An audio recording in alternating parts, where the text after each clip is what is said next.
Welcome to Behind the Scenes. I'm Steve Dahl, and this is where we take a closer look at the real story behind the story called How Come That Idiot's Rich and I'm Not? On the line with us, we have Mr. Robert Shemin. Robert, how you doing today?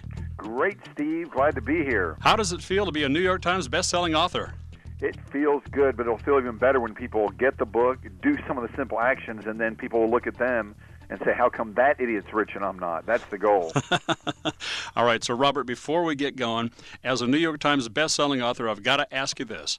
What is the problem in America? I mean, the economy's tight, money's tight, stock market's crazy, real estate is absolutely gonzo right now. What is a rich idiot going to do to come out on top in this kind of environment? Well, that's a great question, Steve. And the first part is, what's wrong out there? And the bottom line is, the economy, I know there's pain out there, there's foreclosures, the stock market, gloom and doom, but a rich idiot doesn't pay a lot of attention to that because, as everybody knows who's listening, fortunes and money can be made in any market. You got to know what to do. And, we live in an upside-down world, which we'll get into. A lot of the stuff we're taught was just dead wrong. I did it. It didn't work. I tried to follow the market and guess markets. It's frustrating. So what's the problem, first of all? I think it's lack of education. Mm-hmm. Very few people know how to make a lot of money. Now, it's not hard. It's not complicated. You don't need a lot of money to make money. We'll bust a lot of those myths. But, I went to school. Of course, I didn't do very well, and I wasn't taught how to make money. I wasn't taught how to make money when the stock market's not going well or the real estate market's going down. But as everybody knows, there's a way to do it. So I think the big problem is just kind of people don't know. And, once you know and once you do this stuff, it's really easy in any market and any economy. And the other bottom line is, the press is fantastic. Although I don't pay much attention to them, it's just doom and gloom and depressing out there. Yep. And the markets have nothing to do with us making a lot of money.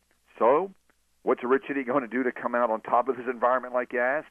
That is, do the same things that rich idiots always do. We'll go through it step by step, getting your head right, getting your thoughts right, not getting distracted, taking simple actions, systematic stock market investing, getting your debt under control, yep. Real estate investing, perhaps starting your own business.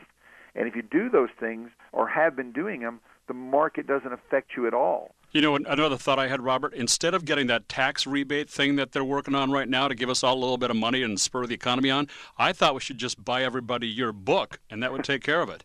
That's so funny. I think it would work if people would just, do some of it. There's a lack of education out there, and again, you're going to give people some fish. What is it, $1,100 or $1,200? Or you're going to teach them to fish, right? And very few people here know how to fish. But I'd much rather. It's funny you mentioned that, Steve. I was thinking about doing a contest and offering people a bunch of cash, like the government's doing right now, or some really great training, like $10,000 of cash, or learn how to do this stuff so once you have it inside your head, no one can take it away. I bet you, and I was wondering what you think, most people would probably go for the cash, wouldn't they? Oh, yeah. And you know what I thought was bizarre, though? But they're talking about giving this great tax incentive to get the economy going, and they're saying, but don't save it. Make sure you go spend it. Because that's what the government's doing, so if they're doing it, we should do it. Isn't that crazy? And that's the problem. The savings rate for one of the first times, I think, in history has been 0% or less. And, you don't have to be a rich idiot to figure out that if you're not saving any money or building any assets, you're not going to get rich. If you keep spending and spending, all you are is a spender. I've done that. It doesn't work. But yep. Again, a rich idiot, a really smart person, or someone who really wants to become wealthy would take the information, the knowledge any day over the 10 grand because, once you know how to do this stuff, you can do it over and over and over again, and you can do it in any country, in any market, at any time, at any place. The problem is people don't know it. They keep doing the same thing over again, like spending, borrowing, stress, yeah. And it's not working. Yep. So I think right now, today, everyone needs to make a commitment. Today's the day to stop, to think about what we're going to do, and start doing some things to make it different for ourselves and our families, and really for the whole country if enough people do it. Well, it'd be good for the whole economy. It's going to be good for your family. It's going to be good for the planet if we all take a little bit more financial responsibility for our futures. Hey, let's dig into the book a little bit here. In secret number 1, Robert, turn everything you ever thought about getting rich upside down. Okay, I'm standing on my head. I'm totally upside down. So unless you give me some good stuff, I'm going to pass out here. But is changing that point of view from the right side up and broke, or the rub as you call it, to the rich idiot's perspective, is that really the foundation of everything that you talk about in the book? It's a big part of it, and let's get to the foundation. Let's get right to it. And really, the foundation of the book is number one. You got to get your thoughts right. Without the right thinking, without the right attitude, you're not going to get rich now or never. Yeah. So we got to get that right. And what you're referring to is in the book. How come that it's rich and I'm not? Is called the rubs. Right upside down. In other words, they're doing everything right, but they're upside down and they're broke. And I've been there. I was taught, Steve, to go out, barely graduated high school. I'm not really sure if I did. To go out and get a job with a company, work hard, yeah. Save some money, and then when you're about 70 years old, you can retire, have fun for a year or two, and then you die. And kick the bucket. Yeah, I didn't like that plan. I don't know about you. I don't like it either. And, and a lot of my friends who are doing everything right, they made really good grades in school. They really studied hard. They went and worked hard. All of a sudden, boom. They got laid off. They call it re-engineering now, or right. reconfigured. It's called getting fired. Yep. They're up to their eyeballs in debt. They're stressed out. They're going, what did I do wrong? So what I have to ask people to do, and I had to do it for myself, is just stop and say, what's really going on here? And we live in an upside-down world. Let's just talk about something I think people really like for a minute, Steve, and that is everything's either a truth or a lie, basically. Yeah. Now, think of some of the lies we were taught growing up. Don't go outside without a coat. You'll catch a cold. Mm-hmm. You ever heard that one? Oh, yes. Well, that's not how you catch colds. It's from a virus. And if that's true about other things, what about money? I remember growing up that the only thing I ever heard was you can't afford this. Whatever I asked my parents for, and they're great parents, have a great family, I want a piece of bubble gum. It's like a penny. And they're like, we can't afford that. Right. Do you think money grows on trees, Robert? Yeah, I've heard that one. Who do you think I am? Those Rockefellers, Right.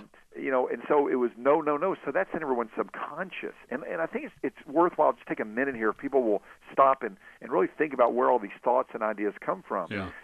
I was brought up where, you can't afford it. So what's your subconscious say? Can't afford it. Can't do that. Over and over. And, you mentioned the economy before. Can't make money in today's market. Can't make money in the stock market. Can't start a business in today's environment. Can't. And the thing you got to do is ask yourselves, how can I? How can I afford it?